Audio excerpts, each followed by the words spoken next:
All right, hello everyone, and welcome back to the PGR Conference 2021. We are now at the Keynote talk where we have Dr. Daniël Lakens with us here today. I will just give a short bio for those of you who are not familiar with his work, and then hand it over to Daniël when he's ready. So, Dr. Lakens is an experimental psychologist working at the Human Technology Interaction Group at Eindhoven University of Technology. In addition to his empirical work in cognitive and social psychology, he works actively on improving research methods and statistical inferences. And he has published on the importance of replication research, sequential analysis, and equivalence testing, as well as frequentist statistics. He was involved in establishing dedicated grants for replication studies by the Dutch science funder NWO, and also co-edited the first special issue on registered reports in psychology in 2014. His lab is funded until 2022 by a VD grant on a project that aims to improve the reliability and efficiency of psychological science. He teaches about better research practices on Coursera and received the Lermer-Rosenthal Prize for Open Social Science in 2017 for his course Improving Your Statistical Inferences, in which more than 50,000 learners have enrolled. And today he will be speaking about best practices versus the Pareto principle and when is your study good enough. So with those words, I hand it over to Daniël when you're ready. Yeah, thanks so much. Thanks a lot for the invitation. I really appreciate it. And for the interesting talks that I saw before. It's very nice to see the work you're doing. I wanted to talk about best practices today, and maybe especially about the difficulty of adhering to best practices and what this actually means or what we should be trying to do.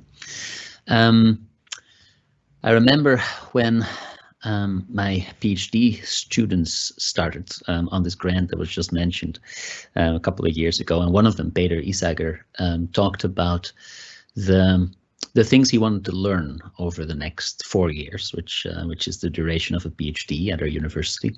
And I told him to make a list of things that he would like to learn to become proficient at as part of his training.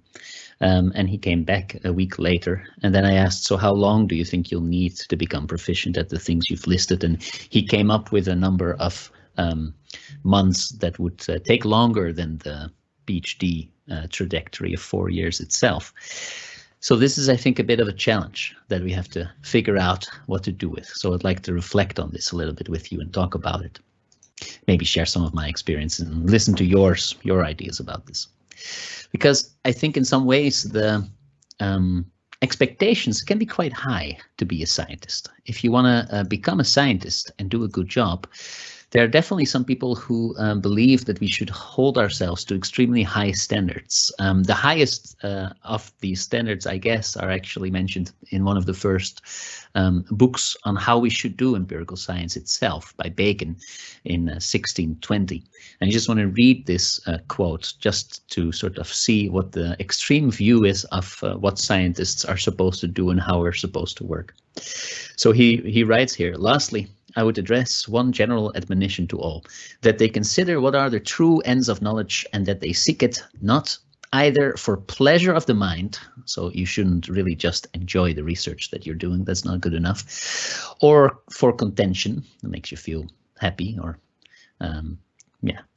or for superiority to others, so you shouldn't become a professor because then you're smarter than everyone else, I guess, or feel smarter, for profit, also not a good motive, or fame, so you shouldn't want to have that TED talk in a couple of years, or power, or for any of these inferior things, but for the benefit and use of life, and that they perfect and govern it in charity. So this is the goal. It's a very lofty goal. We should do things for the greater good of society, and that should be all. And the fact that you get paid somewhere on the side is nice, but not essential. Now, it didn't take long for people to realize that this isn't what scientists do in practice. And it's actually very difficult to live up to these lofty ideals. And very often we have certain biases that make us do things that are not as good. One of these was identified in a book by Babbage, which is extremely interesting to read if you're interested in scientific progress, because you can sort of see how long certain things take to be solved. in this case, he addresses something in this book that's called On the Decline of Science in England and Some of Its Causes. It's written in 1830. And he describes a practice, and maybe you recognize this. Let me just summarize the writing here. He says, of cooking, this is an art of various forms, the object of which is to give ordinary observations the appearance and character of those of the highest degree of accuracy. So we're trying to make things look better than they actually are. One of its numerous processes is to make multitudes of observations, and out of these to select those only which agree or very nearly agree. If 100 observations are made, the cook must be very unlucky if he cannot pick out 15 or 20 that will do up for serving. So this is a practice where you make a lot of observations and you select some of them. So it's selective reporting. You select some of them that tell the story that you want to tell, and you ignore the other ones.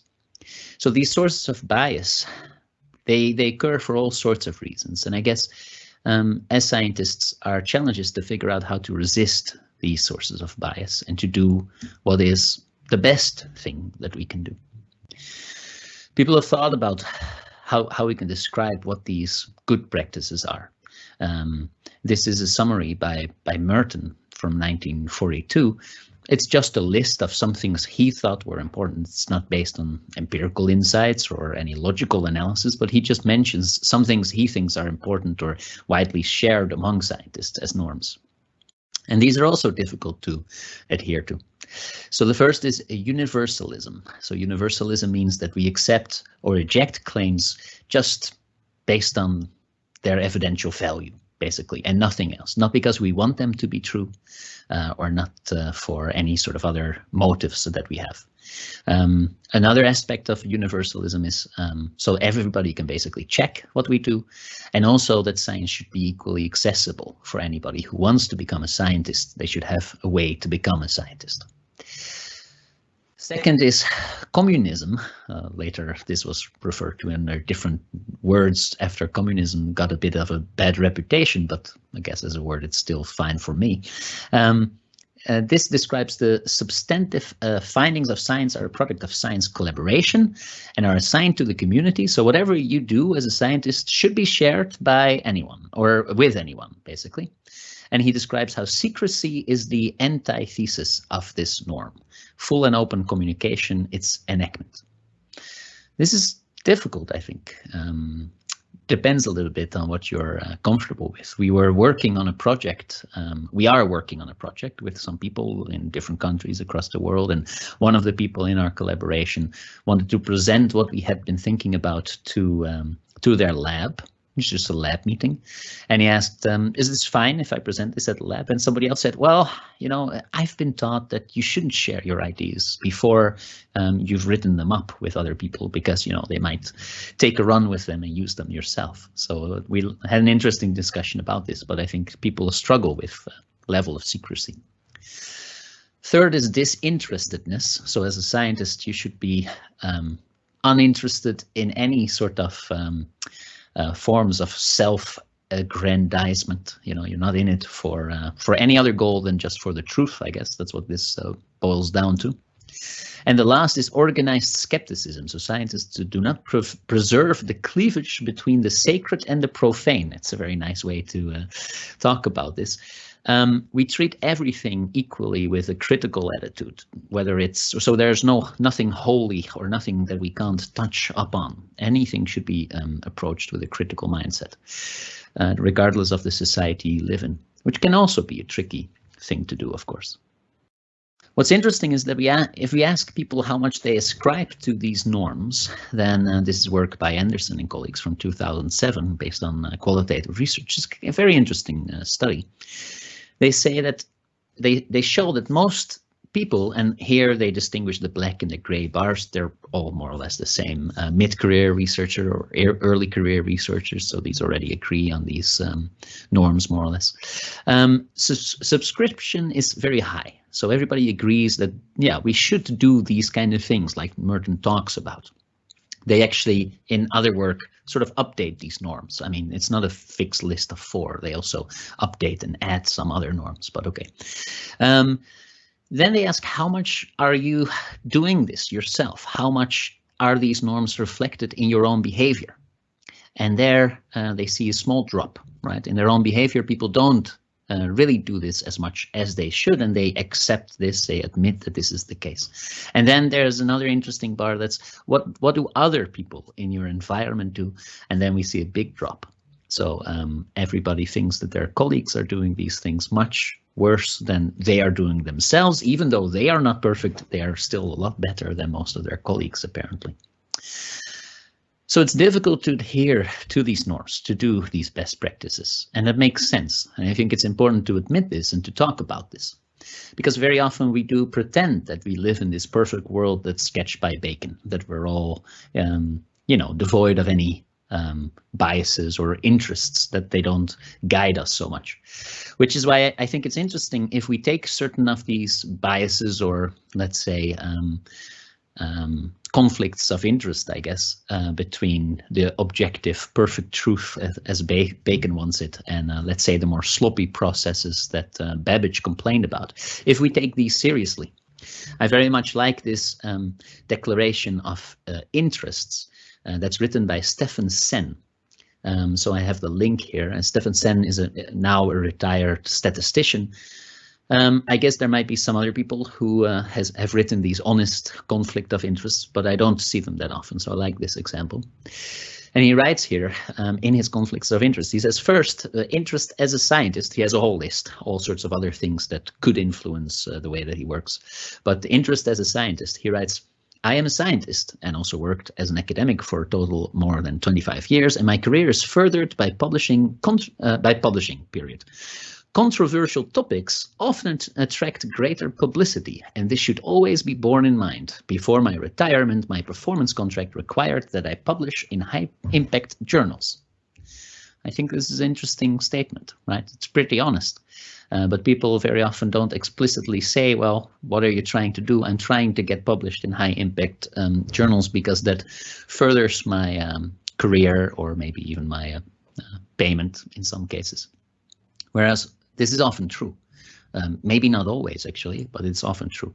Depends a bit on where you work. I actually don't even know what the rules are in different places. I mean, I feel that in my department, I'm not going to make more money if I publish more than I do, I guess. I might have an extra step in my career that makes me more money, though. I'm not completely sure, but I think there are other places where there's more directly connection between how much you pay or how much money you make and publications that you have. I know that in China, certain universities just directly pay a researcher quite a large sum of money if they have an extremely high impact publication. You can, of course, see that leads to conflicts of interest. I think especially the organized skepticism is a very interesting thing to consider, whether we actually do this in practice as well. You almost need to be a slightly anti-social person to do this very well, which is maybe why philosophers like this. I'm not saying that all philosophers are not so social people, but let's say in this case, I think somebody's suggesting an approach to the evaluation of research that I think is, well, you might make certain friends with this, but not friends with everybody. This is by Deborah Mayo from a book she wrote about Beyond the Statistics Wars. Very interesting book if you are interested in statistics and philosophy of science. She writes, confronted with the statistical news flash of the day, your first question is, are the results due to selective reporting, cherry picking, or any number of other similar ruses? So this is the first question you should ask yourself after any of the presentations that are presented today, according to Deborah Mayo. And maybe you think that's a good idea, but I think it would be kind of peculiar if after the next talk, the first question is just, did you do cooking like Babbage? Did you just try to get out of this data whatever you wanted to show? We often don't directly ask this, but an extremely skeptical attitude might warrant such questions. At least sometimes, but I don't think they're often asked. So it's interesting to think about this, right? Are you willing to be skeptical about anyone or anything? I remember when I was a PhD student, I found it quite difficult to be openly skeptical about things that my supervisor suggested. For example, I would always just try to incorporate it in some way. And I'm quite a skeptical person, but I definitely remember that sometimes I tried, and well, let's just say it wasn't always appreciated. Maybe I'm too skeptical, could be, but I found that quite difficult. But you could also think about being skeptical about people working in your field who might hire you in the future, right? How skeptical do you want to be about those people's work? That's also kind of difficult. Or maybe even problematic work that is on a politically very sensitive topic. I'll be honest, sometimes I see research that has something to do with gender differences, for example, in academia, which is a topic that sort of work on in a different role as head of the Young Academy at our university, which is sort of like a group of people thinking of how to improve things policy-wise in the university. And I'm happy to talk about what we do there. Our university actually has very progressive policies on hiring more women. We are a technical university with not a lot of women and in certain departments. So we're working on how to improve this. But sometimes we see research about this topic where I think this is actually not up to the high standards it should be. It's a very important topic, but I typically don't criticize it because I think that wouldn't be, I don't know, it's too risky to write a tweet about that. I'll be very honest. I don't think I do that. So there are always these sort of conflicts, right, where we should be skeptical, but it's difficult to do this well.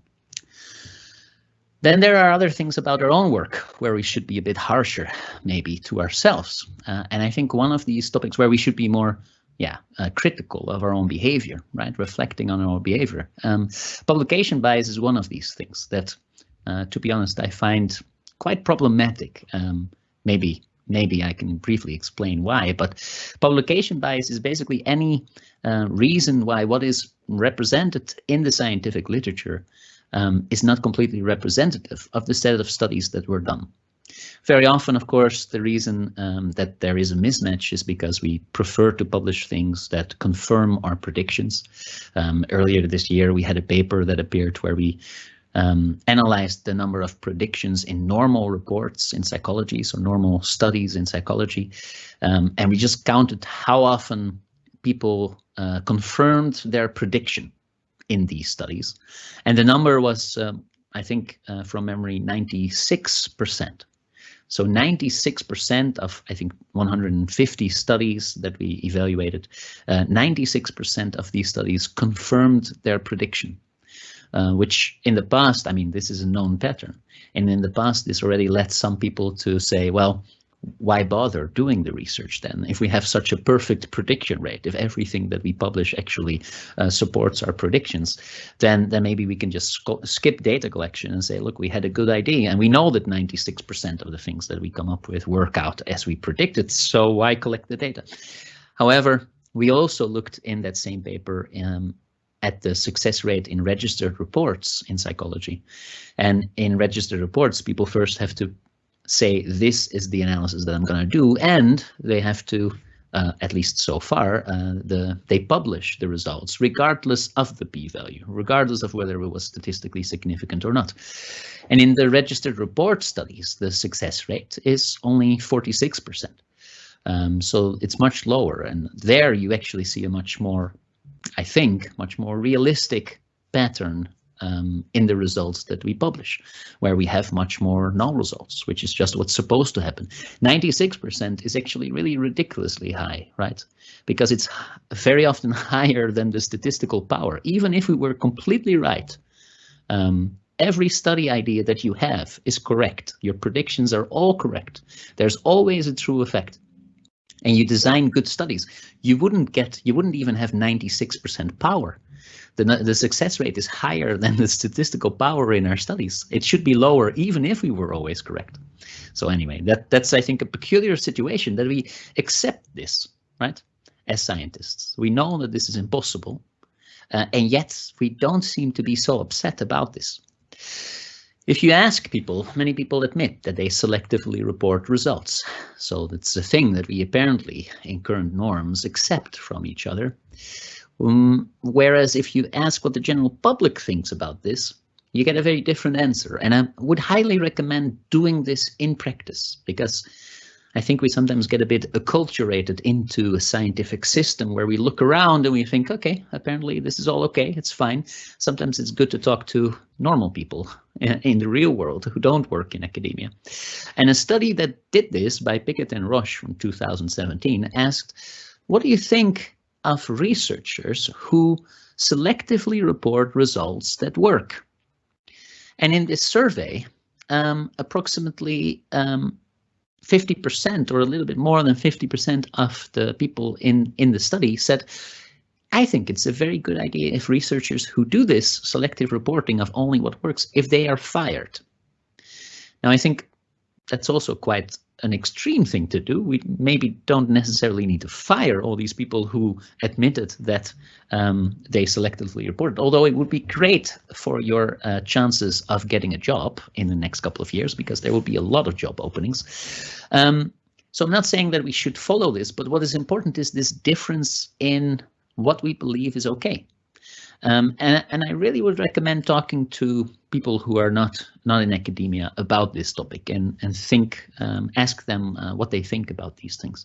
I remember doing this with my mother-in-law once. I was in pre-corona times when we could still travel. I went to I don't remember where, but I dropped off the dog. We have a dog. Dog is lying over there, sleeping, by the way. But I dropped off my dog because my wife and I were going somewhere and I was going to give a talk, and my mother-in-law asked, so why do these people invite you to talk about this stuff? I said, yeah, very good question. I really don't really know. She's like, but what do you talk about? And I explained things like publication bias. And she said, but why would people do this? I mean, that's not a way to generate knowledge, right? They understand that this is a weird way of working. It's kind of obvious, actually, if you think about it. Not only that, but if you read the Code of Conduct for Research Integrity, which you should have done by now. If you didn't read it by now, it's typically considered a violation of the Code of Conduct for Research Integrity itself. It's not directly your fault. Your university should train you in this, right? The European Code of Conduct for Research Integrity, I'm not completely sure if you still fall under this, but you probably have your own, states authors and publishers consider negative results to be as valid as positive findings for publication and dissemination. And if you don't think they're as valid for publication as positive findings, negative results, it's a violation of the Code of Conduct for Research Integrity. Yet we do this all the time, so we accept this apparently, right? So I think that's one of those things where we might be a bit more critical about what we're doing. So it's good to think of what are things where you can improve and where does it actually matter? I think this is an area where it might actually matter to find some way. I'm not saying write it up as a publication. There are many ways you can share null results, right? If it's a pilot study that didn't work out and you change the research and you find a way that it actually works, then we have a limitation section in the end of your discussion, for example. You might be able to just upload the data set to a data repository and write a brief abstract about what this data is. There are a couple of ways to share these results. But it's of course difficult for us to make the trade-off between spending time on a project like this versus writing up those new exciting results that show exactly what you wanted to find. And this trade-off, this is this conflict of interest where we might not be as objective and good about things as Bacon wants us to be. And maybe also, to a certain extent, this is reasonable behavior, at least from your perspective, right? It's quite reasonable to write up positive results because you'll get a bigger reward in the end of the day for those results, most likely. It's just in the interest of science in general that we have access also to the null results, either because people can prevent doing the same thing that you did, or because the meta-analysis is less biased if we have complete access to all studies that have been performed. So it's important for science that it's there, but for you yourself, you're actually making quite a rational decision if you focus on certain outcomes. And you really have to make a decision not based on your own interest, but on the interest of science in general to change this behavior, which as psychologists, we hopefully have learned a little bit about, so we can recognize this as a social dilemma, which means that what's good for science in general is not exactly the same as what's good for you, especially in the short run, right? Another example of this is collaboration, for example. Things like sharing data is a great idea because other people can have access to whatever you are working on. They can also use it in novel ways, or they can test their own predictions in your data set. However, sharing data and making it available to others takes a lot of time, right? Make your data nicely interpretable by others requires a lot of preparation, which you don't benefit from because you already know what's in your data set. You understand it more or less. There's also the risk that people will use your data for something you would have used it for. And then there's the risk that they use your data to show that something you did was wrong. Now, all of those things are actually kind of negative and risky for yourself. So it might be better not to share data underlying certain findings that you publish, right? From your own perspective in any case. And this is well known and discussed, and especially in a field like economics. I think for many of these things, we should read a little bit more about economics. They are pretty good with figuring out things about reward structures and conflicts, social dilemma kind of related conflicts. This paper by Dasgupta and David is extremely interesting. It's worth reading. And they also are pretty good psychologists in this paper because they write, of course, the reward system sets up an immediate tension between cooperative compliance with the norm of full disclosure to assist oneself and colleagues in the communal search for knowledge, like Merton describes we should be doing, and the individualistic competitive urge to win priority races. This can engender neurotic anxieties on the part of researchers and deviant patterns of secretive behavior. Nice thing about economists is that they expect people to lie and to cheat. That's a little bit in their field, right? They expect people to do this. I think psychologists very often think that we are very noble creatures and that we wouldn't do those kind of things. But economists are a bit more likely to admit that, yes, we do these kind of things. And the difficulty is also if you want to really do a good job, there's a whole list of things that you need to do. Sharing data, making it fair, sharing your code, making them reproducible, state-of-the-art analysis, maybe even Bayesian analysis, a whole list of things that you could be improving. Probably all of these things could be improving right now. There is some way to improve whether you use representative samples, for example. I mean, they can be a bit more representative than they are. All of these things, in addition to learning about what you are supposed to do and work on, right? Your field of content. So this is also a bit of a trade-off because you only have so much time. Like I mentioned at the beginning, as my PhD student wanting to learn all these things, and then also needing actually to do some research and getting the PhD itself. So there's this inherent trade-off between how much can you learn and doing certain things. So this trade-off, it just exists, and we put ourselves voluntarily as academics in this position where we always can learn a little bit more about things and improve the way that we work, but we also have to do certain things, right? And as PhD students, for PhD students, we're even much stricter than for people who are tenured like myself, because we also give you a very clear time window when you need to be done with the research. So by definition, you can't spend more time learning about things than the day before your PhD needs to be done. And yet we then tell you that there's all this stuff that you can do wrong and that you should be improving, right? So it's a very uncomfortable position to be in. Now, in some fields, some research fields, and maybe actually even more in some research environments in companies, this problem is solved through collaboration, right? In science, we sometimes call this team science, where you're not supposed to do your own project by yourself, but you're part of a very large project. The benefit of this, and economists have also figured this out, the benefit of collaboration and coordination is that we allow for the development of expertise. You don't need to know about all these things anymore because somebody else can take up certain parts. Making sure that your data is completely organized and shareable would be the job of a data manager, not you. Analyzing your data wouldn't actually be your responsibility, but maybe a statistician would be doing this. So then you would develop your own expertise about certain things, but in academia it's often not possible because you have to learn all these things. So how can you learn to do these things very well? Well, one strategy that I'm pursuing is to just learn to do one really, really, really good study, and then do this like the day before I retire. That's it. So I learn all these things for the next 40 years. Well, in my case, I'm going to retire in like, I don't know, 25, I guess. It's much shorter. I don't have so much time as you have anymore. I'm already working in science for like 15 years. But you might have 40 years from now, and then you're going to do one really, really good study, and that's it. Might be very realistic, but what are you supposed to do in the meantime, right? So that's where this idea of a Pareto principle comes in. And I think this really works. This is something that you can actually even take some pride in to a certain extent. So I have this blog, which is named after the Pareto principle. I have a blog, it's called the 20% Statistician. And I gave it this name because I like to teach people about statistics, also about other stuff, but also about statistics. But obviously, I'm not an expert in statistics, right?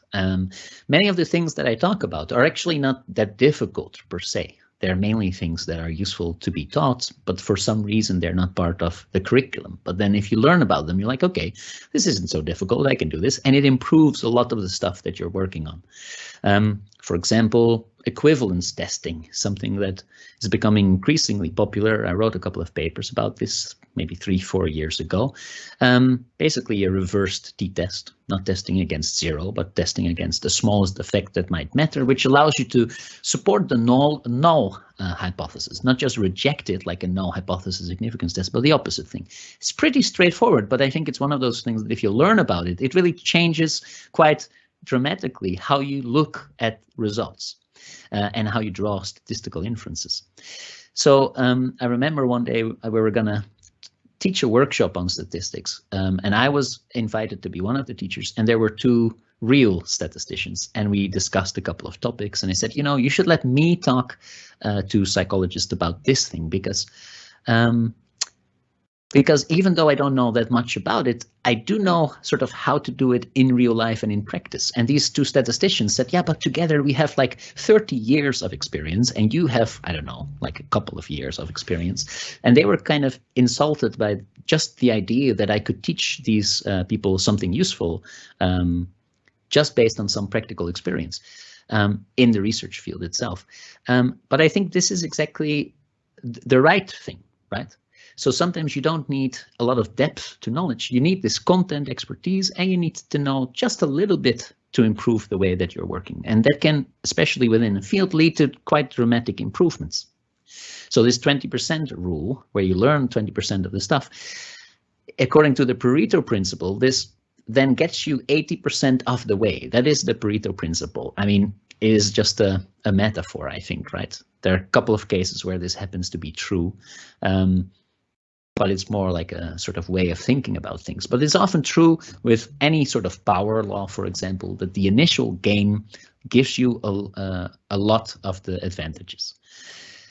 All right, so then the goal is for you to figure out where your 20% lies, right? And I can't answer that question. I mean, that's up to you to figure out.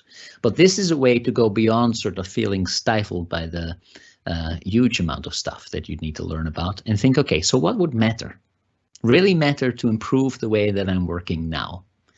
And if you're going to be in this business for a while, for a couple of years, it might be worthwhile to pause for a second and learn a couple of these things and then move on, right? Really take some time. Or instead of pausing, to make learning about these things a routine that you build in your work week.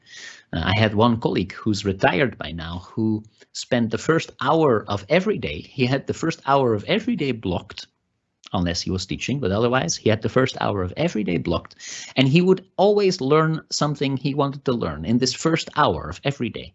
It's quite a time investment, but he kept this up, I think, his entire career. I think it's kind of interesting.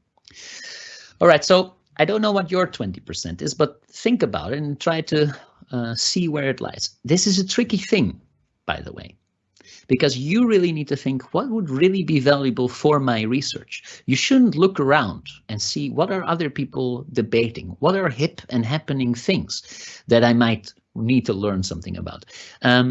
You already saw on the previous slide a long list of things to work on, that I made this joke about Bayesian analysis, right? Which is lovely. I saw one of the earlier talks where somebody did Bayesian hierarchical analysis, which is perfect. That's exactly, I mean, better to use Bayesian analysis there than frequentist in most cases. However, in other studies, people do quite simple analysis, and you might not need to learn about Bayesian statistics. It might not improve the way that you work so much.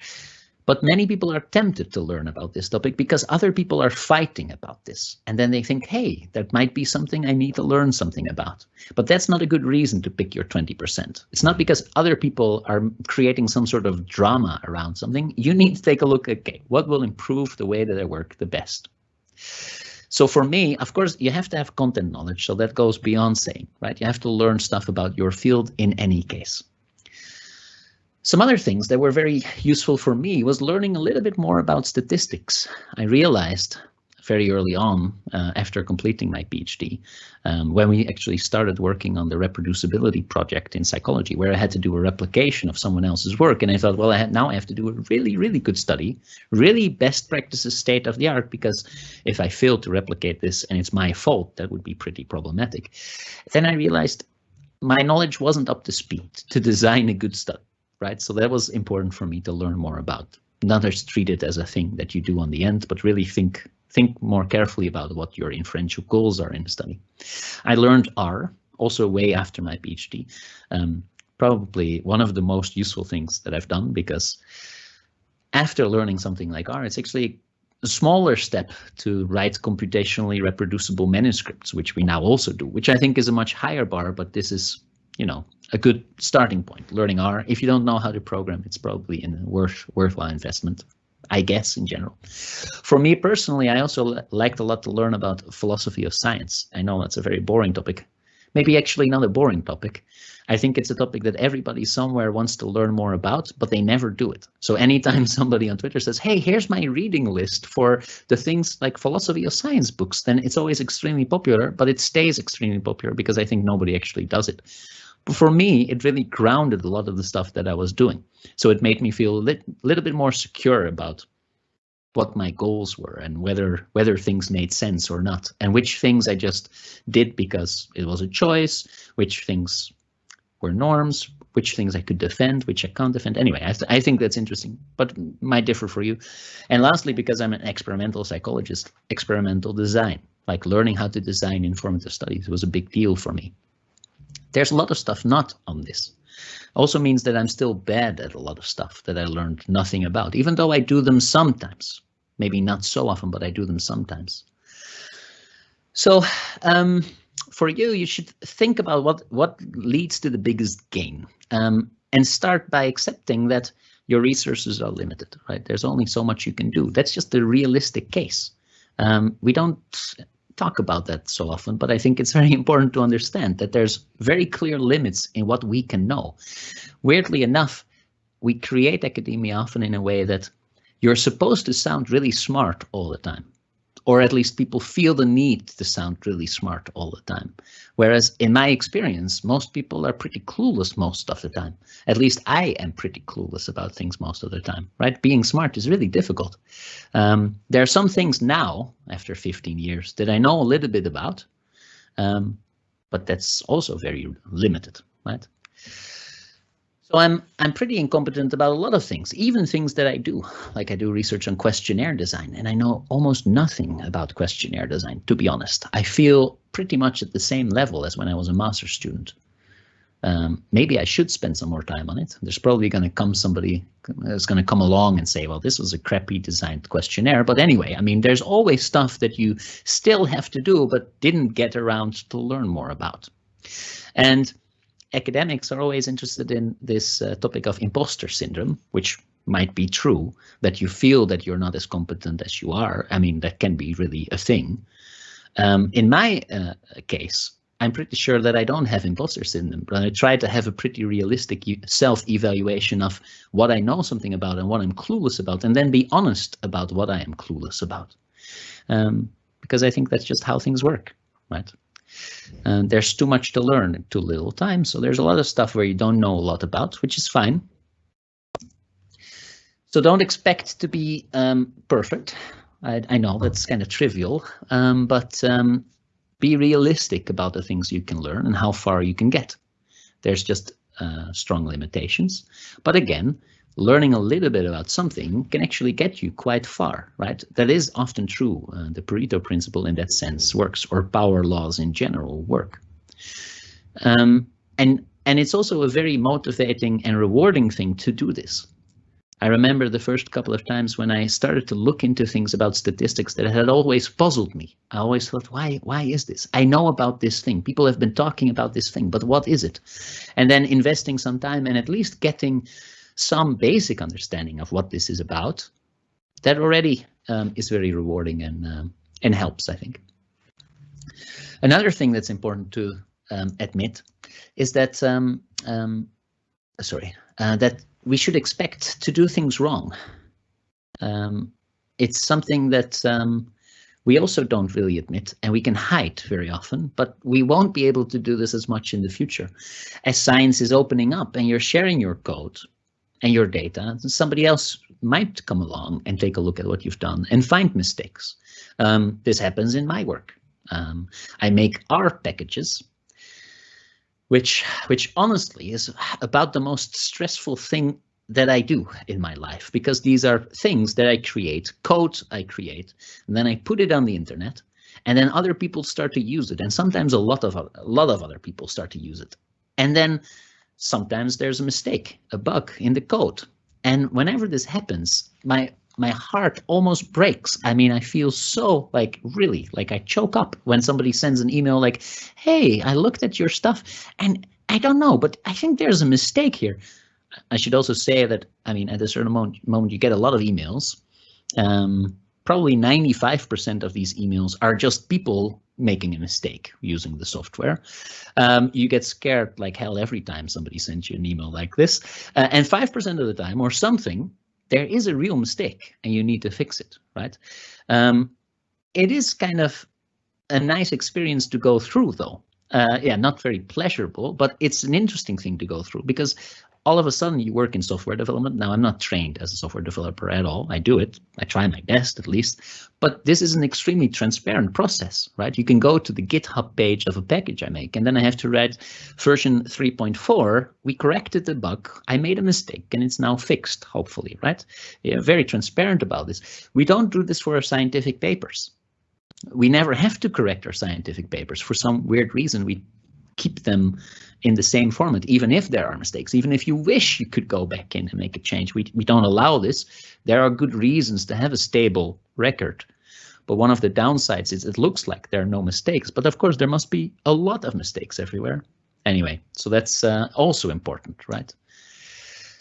Now, when you think about what the most useful thing to do is to learn more about or to improve, I think it's interesting to think about this from the perspective that you also see in the effective altruism movement. I don't know if you've ever heard about this, but the effective altruism movement is a sort of social movement that tries to use decision analysis.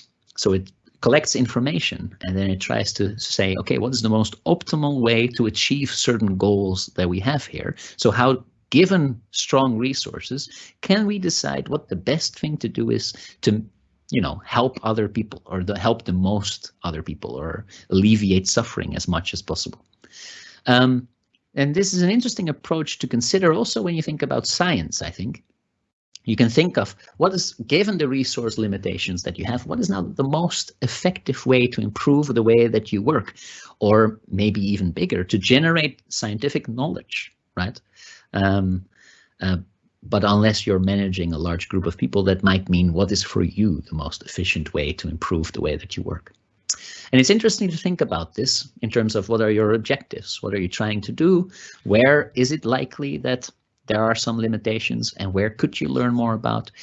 Is it really essential that you have a computationally reproducible manuscript, or is that more a little bit of a fancy thing on the side that looks pretty, but should you actually learn more about measurement? I mean, those kind of trade-offs are interesting to consider, using real decision analysis. So really weighing how important is this really for the improvement of the way that I work. We don't do this, I think, typically. Again, very often we just learn about things because it sounds exciting or because a lot of other people seem to be excited about this. And the nice thing about the effective altruism movement is it tries to take away all sorts of affective reasons, not effective, but affective reasons to do something, right? You shouldn't donate because somebody sounds very sad on television, for example. Anyway, so it's an interesting thing to try to do, I would say. Of course, we work within limitation of the system, and maybe one of the ways that we can best improve the way that we work is actually not learn certain things, but maybe we should work towards organizing the way that we work in a slightly more effective way. So I think personally, I wouldn't be surprised if 30 years from now, psychology has turned into a much more collaborative science than it is now. I think the topics that we study, creatures with free will, is ridiculously complex. Probably too complex to study by yourself. So if you want to have real answers that lead to things that we can apply in society, we probably need to team up a little bit more than we're doing now. So I would expect this to happen.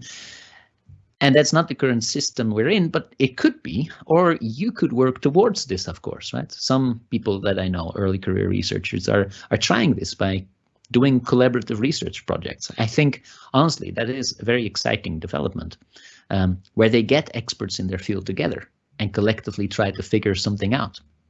And those are projects that can have really high impact, teaming up with experts in the field. One of my favorite examples is by Nicholas Coles. It's called the Many Smiles Collaboration. It's about facial feedback, the facial feedback hypothesis, that if you smile, if your facial muscles that smile are active, you feel happier as well.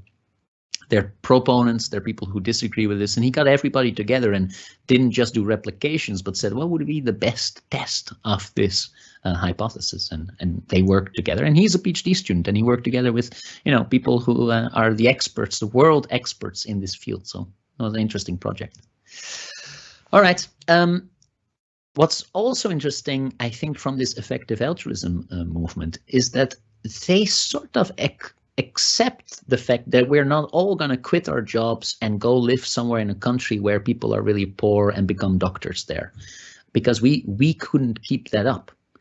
We would be really sad if we had to leave all our family behind, for example, and live in another country for a long time. So it's not just about resources, but also about motivations. What are things that excite you? And maybe if statistics is just ridiculously boring for you, then try to become an expert in something else, right? Where you do have the motivation to excel. That's an important thing to take into account as well. And the motivation also, of course, depends on your support network, right? The people around you. Sometimes it's very difficult to do the right thing if you're in an environment where the right thing is not completely supported yet. And you can try, but if you would push yourself a little bit further, you would break, right? So this is an always difficult trade-off, but it is part of a sensible decision. Just like in, for example, it might be smart to just get a PhD and get tenure. And then after this, figure out how to improve certain things in your field. Because if you think that you couldn't get a stable job trying to improve things now, then it's better for the entire system if you stay in science for a while, right? Instead of somebody else who doesn't care about those things getting the future job. For example, that's all in the trade-offs and the decision analysis that you need to make. So if we don't fix these things ourselves, some of these improvements, right, will be solved by other people, and we're already seeing this. So some things are so important, the choice is not going to be up to us. Data sharing, for example, I work on a grant that just requires me to share all the data that I produce under this grant. The funder thinks this is important enough to require it, so it's a rule. Some journals require computational reproducibility of the findings. Not many yet, but this is probably something that will increase over time, because if the problem is big enough, somebody's just going to say, okay, we're going to require you to fix this. But for some other things, it will really be up to us to try to fix these social dilemmas, because they're not going to be solved by rules, right? Interesting to think about where that would be. And finally, this sort of trade-off even goes up to the point where we talk about principles, right? So going all the way back to Bacon's piece, I think it is actually very interesting to think about, what am I doing this for, this job? Am I doing it for fame or profit or for all these other bad things that he mentions? Or am I doing this for the greater good of society? The problem is that during the course of your career, there are all sorts of distractions from whatever got you into science, whatever your goals were. These are not just sort of subtle things, you know. I mean, there will be a point where you start to look at a list of publications and a number of citations and compare yourself against another peer. There's no use of doing that for benefit to society. Right? Nobody cares about how many publications you are or how often things get cited or stuff like this, but we care about these things sometimes. And it's extremely difficult not to do this. I mean, you can say like it doesn't matter, but it's really so difficult not to do this that we probably need to offer some training, right? We need to learn how to do this, not just leave it up to you because it's too difficult to do this. You probably need some regular training to keep focusing on certain principles, if you want to, of course. I just want to highlight this because you talk about reward structures as if we are passive creatures that are sort of floating around on an attraction field and being pulled by all these things. That's not necessary, of course. You can choose to do whatever you think is the right thing. I would highly recommend it, actually, if you're able. I also need to admit that in my experience, it has become increasingly easy to be principled about things as I got more job security and as I got more money, right? So that's also an honest part of this process. All right, so just to summarize, what are we supposed to do in this difficulty? Well, I think get started by figuring out where your Pareto principle lies. What is the 20% of stuff that you can improve that would lead to immediate benefits? For all the other things, try to coordinate, to collaborate a little bit more. It's kind of peculiar how we organize science. It's not easy to do everything by yourself. So ask other people for help, get a network of people. Be open to the possibility that a lot of the stuff is just suboptimal, right? You're going to learn about things, improve them along the way, make some mistakes as well. And finally, maybe to make sure that you get criticism before it's too late. So I would typically recommend to share ideas, exactly like you're doing today, by the way. Many of the talks are talking about study ideas that people want to do and haven't done yet, and that's perfect. So try to get criticism as early as possible to improve it before it's too late. Okay, thanks for attention. And we have some time for questions if you have any. All right, thank you, Daniel. That's a fascinating talk. Yeah, we have a few questions that have come through the Q&A. So the first one asked, sometimes when writing grants, you are asked to describe the impact your work will have before you do the research. And this is difficult as you don't know what discoveries or null results will be produced by your research. How do you think the pressure to do work that is impactful, in quotation, influences science and its practice? I think the biggest challenge here is a sort of honesty about what we are doing, right? With honesty, I mean that sometimes your work doesn't have any practical impact. And I don't know how it is in other grants, but like the Netherlands has this organized pretty well. There's an optional section.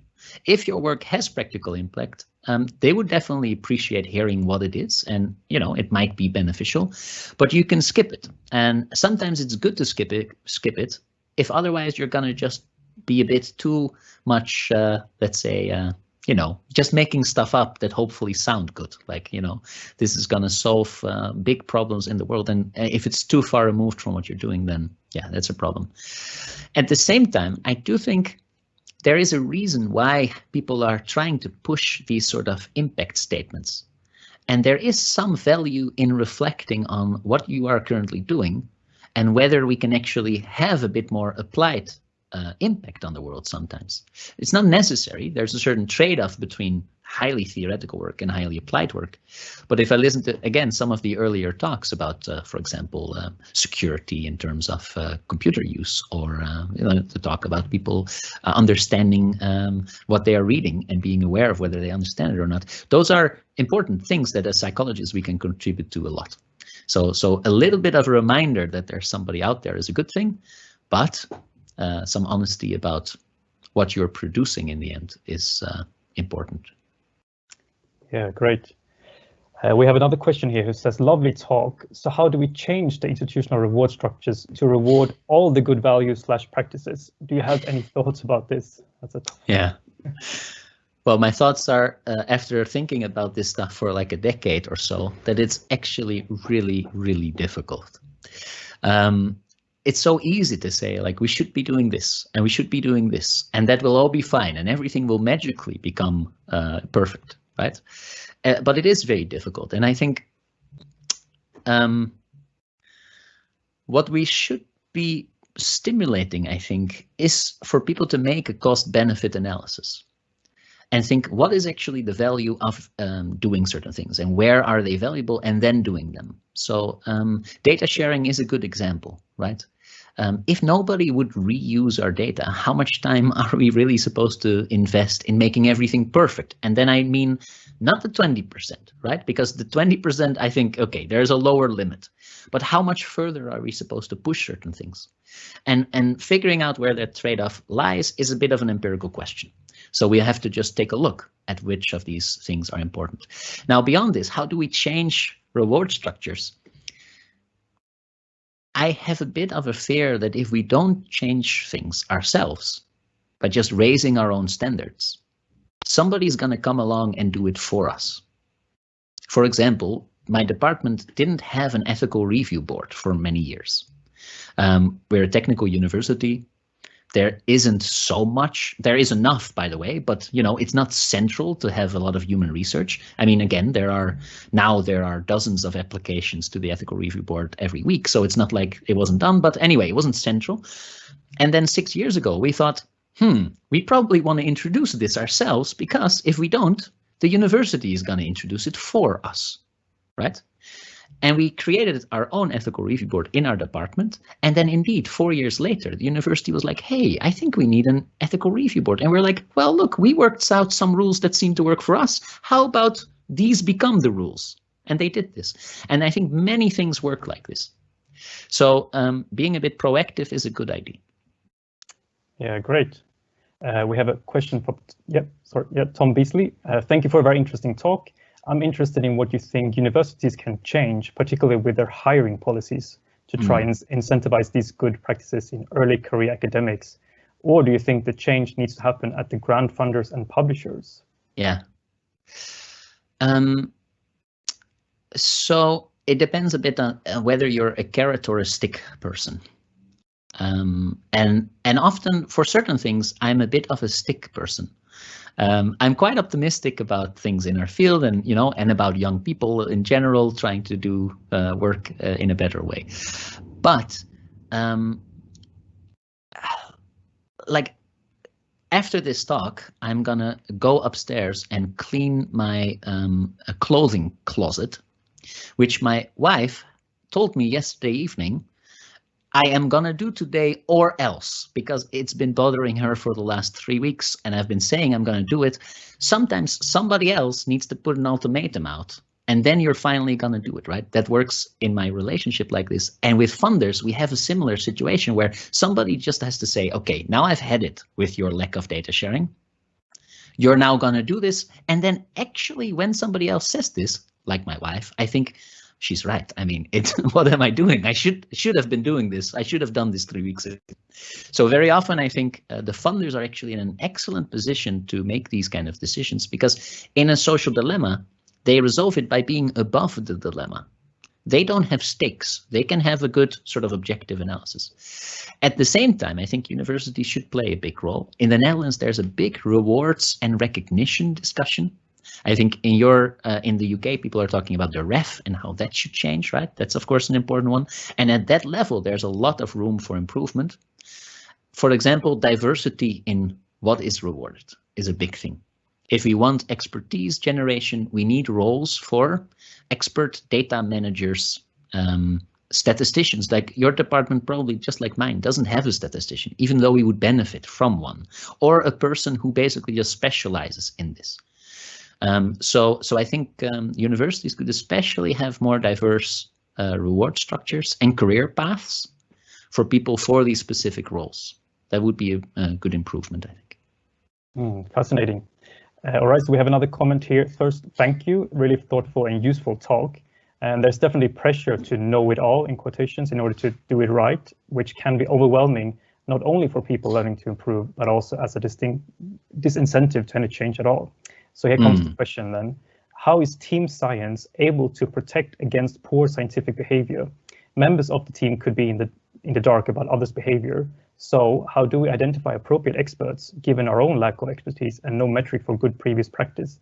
For example, not necessarily a publication record given by us. Yeah, I think this is an excellent question in the sense of state-of-the-art sort of question about science itself. I actually know a philosophy PhD student who now a postdoc working on a Marie Curie on this topic. How are we supposed to trust things in a system where there is spread of who is responsible for something? So it's a very good question. We'll have to wait a couple of years for her to figure this out. And I think there are two important things. First, if you look at an organization that works this way, like CERN, for example, I don't know if you've ever been, I've been there and talked to people who work there. It's extremely interesting. But they have organized tasks in a way that somebody else just checks the work of somebody else. They have assigned boring tasks to people and they say, this is important. In this team, you're going to check the code of this person. And nobody likes to do it, but it's part of their assignment. So they just organize it, right? They organize double checks. So that is one thing you can do. A second thing is that because it is so distributed, there is actually by definition a little bit less of a force on each individual to, produce. They're just supposed to do their role. And it's so big that you're not impacting the outcome directly. So there's a little bit less bias to begin with, hopefully. Might be proven wrong in other fields, but that would be nice, yeah, if that works.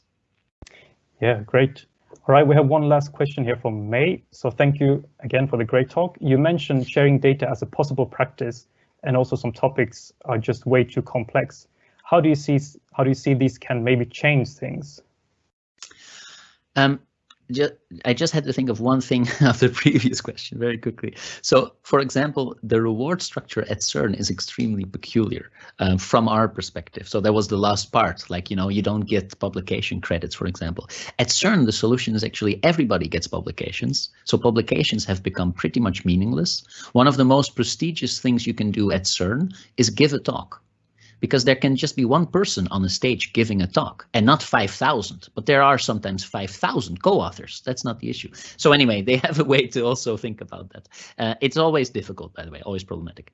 All right, so about data sharing and some topics that are too complex. So there's just a continuous improvement in best practices. What you see is that technology very often makes things easier for us, but not immediately.